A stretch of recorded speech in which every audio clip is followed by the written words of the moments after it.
নমস্কার বন্ধুরা, আজ চলে এসেছি পূজা ফুড অ্যান্ড ব্লগের আরও একটা নতুন রেসিপি নিয়ে। আজ বানাবো ডিম ভাপা। তাহলে চলো শুরু করা যাক। প্রথমে ডিমগুলো জলের মধ্যে দিয়ে সিদ্ধ করে নেব। সিদ্ধ বসিয়ে দিয়ে আমরা ওদিকে মশলাগুলো রেডি করে নেব।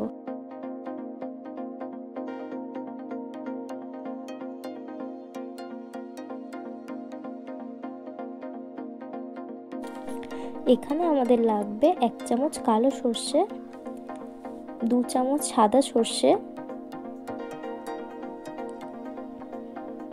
1 চামচ পোস্ত, 4টে কাঁচা লঙ্কা আর 4-5 কোয়া রসুন।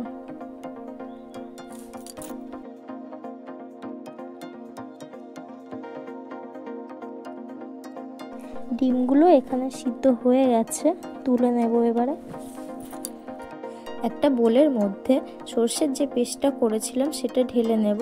তারপর লবণ, হলুদ, লঙ্কার গুঁড়ো, কাশ্মীরি লঙ্কার গুঁড়ো আর টমেটো পেস্ট দিয়ে মিক্সি ধোয়া জলটা দিয়ে ভালো করে মিশিয়ে নেব।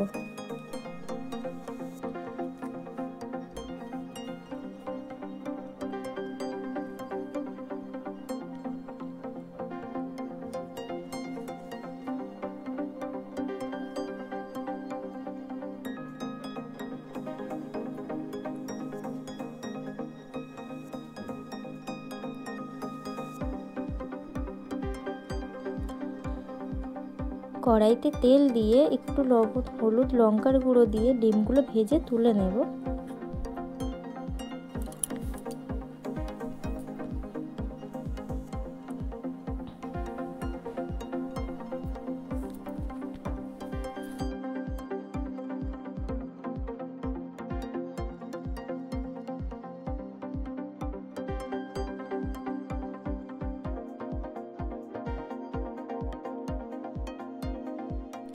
ওই তেলের মধ্যে আগে থেকে মিক্স করে রাখা মশলাটা দিয়ে দেব। কটা কাঁচা লঙ্কা দিয়ে একটু সর্ষের তেল দিয়ে ফুটিয়ে নিলে রেডি হয়ে যাবে আমাদের ডিম ভাপা।